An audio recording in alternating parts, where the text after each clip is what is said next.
All right. Welcome back, everybody, for another deep dive. Yes. And this week's deep dive is a little different. It is. We're not actually looking at a document or research. We're looking at a website. Yes. And we're hoping to learn something about the world of ebooks and what readers are downloading in 2024. Absolutely. And the website in question is freeebooks.com.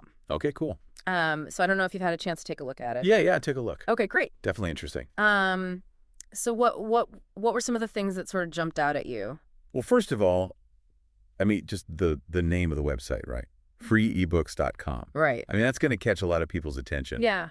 I mean, free anything these days, right? Totally. So I think that's probably a big draw for a lot of people. Yeah, I think it's a popular website for sure. Yeah. The first thing I noticed actually was that the top downloaded book is called The Wise Investor. Oh, okay. Interesting. Yeah, and I thought, okay, well, this is pretty cool, you know? Yeah. Clearly, a lot of people are very interested in investing wisely in 2024. Right. So I'm thinking, okay, maybe there's some tips I can pick up here. Uh-huh. But then you scroll down a little bit, and the rating's only 2 out of 5 stars. Oh, wow. Which I thought was very strange. Yeah, that's kind of a head scratcher, right? It is. Like you've got this really popular book. It's downloaded almost 2,400 times. Right.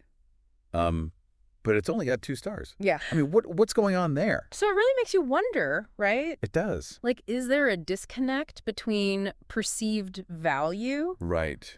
and actual engagement with the content? Yeah. You know, maybe the book is just not very well written. Okay. You know, maybe the information's outdated or something. Mm-hmm. But people are still downloading it because they're interested in the topic. Right. They see the title and they're like, oh, yeah, I want to be a wise investor. Yeah. And so they download it without maybe... I'm not checking the reviews. Yeah. I also noticed that they've got kind of an eclectic mix of categories. Oh, yeah. Like what? Everything from action and adventure to young adult. Wow. So they're really covering a lot of ground. It seems like they're trying to appeal to a pretty broad audience. Yeah. That makes sense, though, right? I mean, ebooks are so popular these days. Right. And there are so many different types of readers out there. Yeah. I mean, they even list out a whole bunch of different e-readers that are compatible with the site. Oh, really? Like what kind? Kindle Nook, Sony, even the iPad. Wow. So they're really trying to make sure that everyone can access their content. Yeah, for sure. That's great. Makes me think they really want to be a one-stop shop for all your ebook needs. Uh-huh. I mean, you can find free ebooks on other websites. Right. But maybe this one is trying to be a little bit more user-friendly. Yeah, possibly. Oh, and another thing I noticed is that they have a whole section dedicated to promotions. Oh, promotions. Interesting. Yeah, so I'm wondering if maybe this is like a secret weapon for savvy readers. Yeah, how so? You know, they're looking to snag some good deals on ebooks. Oh, okay. So like maybe they've got discounts and stuff. All right, exactly. Yeah, that would make sense. I mean, with so much free content available, right. Paid ebooks really have to find creative ways to stand out. They do. Attract readers. Yeah. So maybe these promotions are a way to do that. Yeah, that's a good point.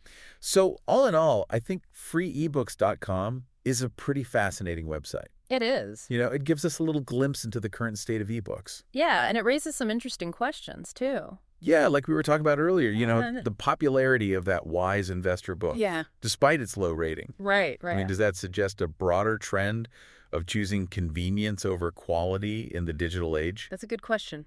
I don't know the answer. I don't know either. It's something to think about, though, for sure. Definitely. And maybe something for our listeners to ponder as well. So as you continue your reading journey, whether it's on freebooks.com or elsewhere, keep exploring, stay curious, and maybe take those star ratings with a grain of salt.